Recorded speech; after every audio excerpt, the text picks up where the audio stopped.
കേരള സാങ്കേതിക സർവകലാശാലയിലെയും ഡിജിറ്റൽ സർവകലാശാലയിലെയും താൽക്കാലിക vice chancellor നിയമനത്തിൽ സർക്കാരിന് തിരിച്ചടി.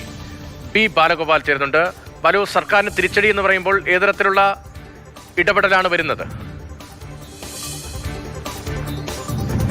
രതീഷ്, ഇന്ന് ഈ സാങ്കേതിക സർവകലാശാലയിലെയും ഡിജിറ്റൽ സർവകലാശാലയിലെയും താൽക്കാലിക വൈസ് ചാൻസലർ നിയമനവുമായി ബന്ധപ്പെട്ട് കേരള ഹൈക്കോടതി ഉത്തരവിനെതിരെ ചാൻസലറായ ഗവർണർ സുപ്രീം കോടതിയിൽ നൽകിയിരുന്ന ഹർജിയാണ് ജസ്റ്റിസ് JB പർഡിവാലയുടെ അധ്യക്ഷതയിലുള്ള ബെഞ്ച് പരിഗണിച്ചിരുന്നത്. ഈ ബെഞ്ച് ഈ കേസ് പരിഗണിക്കുന്ന സമയത്ത് അതിനിശ്ചിതമായ വിമർശനമാണ് ഈ പല ഘട്ടങ്ങളിലായി ഉയർത്തിയിരിക്കുന്നത്. അതായത് ഈ സർവകലാശാലയിൽ നിലവിൽ താൽക്കാലിക വൈസ് ചാൻസലർമാരോ സ്ഥിരം വൈസ് ചാൻസലർമാരോ ഇല്ലാത്ത സ്ഥിതിയാണ് എന്ന് അറ്റോർണി ജനറൽ കോടതിയിൽ ചൂണ്ടിക്കാണിച്ചു. തുടർന്ന് ഈ സർവകലാശാലയുടെ പ്രവർത്തനം സ്തംഭനാവസ്ഥയിലാകുന്ന ഒരു സാഹചര്യം ഒഴിവാക്കണമെന്ന് കോടതി നിർദ്ദേശിച്ചു. സംസ്ഥാന സർക്കാരും ചാൻസലറും ഇക്കാര്യത്തിൽ ഈ യോജിച്ച് പ്രവർത്തിക്കണം, ഐക്യത്തോടു കൂടി പ്രവർത്തിക്കണമെന്നാണ് സംസ്ഥാന സർക്കാർ ഈ ബെഞ്ചിന് നേതൃത്വം നൽകിയ ജസ്റ്റിസ് JB പർഡിവാല ചൂണ്ടിക്കാണിച്ചത്. കാരണം അങ്ങനെ പ്രവർത്തിച്ചില്ല എങ്കിൽ ബുദ്ധിമുട്ടിലാകുന്നത് വിദ്യാർത്ഥികളാണ്.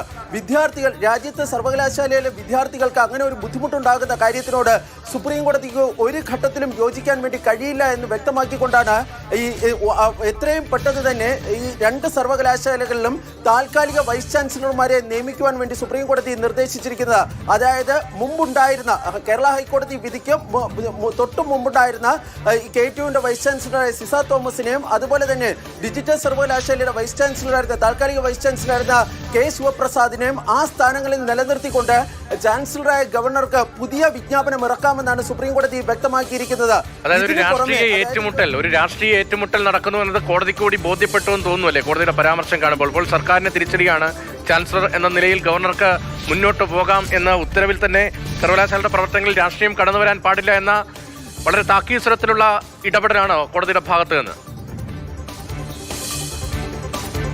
തീർച്ചയായും. കാരണം ഏറ്റവും അവസാനം ഈ വിധി പ്രസ്താവിച്ചതിന് ശേഷം ജസ്റ്റിസ് JB പർഡിവാല അറ്റോർണി ജനറലിനോടും സംസ്ഥാന സർക്കാരിന് വേണ്ടി ഹാജരായ സീനിയർ അഭിഭാഷകൻ ജയ്ദീപ് ഗുപ്തയോടും ഒരു കാരണവശാലും ഈ വിദ്യാർത്ഥികളുടെ ഭാവി പ്രതിസന്ധിയിലാകുന്ന ഒരു ഘട്ടത്തിലേക്ക് കടക്കരുതെന്നാണ് ആവശ്യപ്പെട്ടത്. അതുകൊണ്ട് തന്നെ ആ വിഷയത്തിൽ ഈ ഒരു യോജിച്ച പ്രവർത്തനം രണ്ട് കൂട്ടരുടെ ഭാഗത്തു നിന്നുണ്ടാകണമെന്ന് നിർദ്ദേശിക്കുകയും ചെയ്തു. ഈ താൽക്കാലിക വൈസ് ചാൻസലർമാരുടെ കാലാവധി 6 മാസമാണെന്നും അതിനിടയിൽ UGC ചട്ടപ്രകാരം പുതിയ വൈസ് ചാൻസലറെ നിയമിക്കുന്നതിനുള്ള നടപടികളിലേക്ക് കടക്കണമെന്നുമാണ് സംസ്ഥാന സർക്കാരിനോടും ഗവർണറോടും സുപ്രീം കോടതി ഇന്ന് നിർദ്ദേശിച്ചിരിക്കുന്നത്. ഗവർണർക്ക് വേണ്ടി ഹാജരായ അറ്റോർണി ജനറൽ കോടതിയിൽ വ്യക്തമാക്കിയത് ഈ സ്ഥിരം വൈസ് ചാൻസലർ നിയമനത്തിന് താൻ എതിരല്ല, അല്ലെങ്കിൽ ഗവർണർ എതിരല്ല, ചാൻസലറായ ഗവർണർ എതിരല്ല. പക്ഷേ സെർച്ച് കമ്മിറ്റി രൂപീകരണത്തിനെതിരെ സംസ്ഥാന സർക്കാർ കേരള ഹൈക്കോടതിയിൽ പോയൊരു സ്റ്റേ ഉത്തരവ് വാങ്ങി.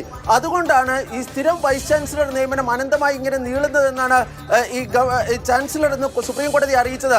തുടർന്നാണ് രണ്ടു കൂട്ടരോടും ഈ വിദ്യാർത്ഥികളുടെ ഭാവി ബുദ്ധിമുട്ടിലാക്കരുത്, ഇങ്ങനെ പ്രതിസന്ധിയിലാകുന്നത് വിദ്യാർത്ഥികളാണ്, സർവകലാശാലകളിലെ ഈ തലപ്പത്ത് ഈ വൈസ് ചാൻസലർമാരോ ഈ താൽക്കാലിക വൈസ് ചാൻസലർമാരോ ഉണ്ടാകാത്തൊരു സാഹചര്യം ഉണ്ടാകുകയാണെങ്കിൽ അതിലേറ്റവും ബുദ്ധിമുട്ട് നേരിടുന്നത് വിദ്യാർത്ഥികളാണെന്നും ആ ഒരു അവസ്ഥയിലേക്ക് ഈ രണ്ടു കൂട്ടരും മുന്നോട്ട് കൊണ്ടുപോകരുത് എന്നുമാണ് കോടതി ആവശ്യപ്പെടുകയും ചെയ്തിരിക്കുന്നത്.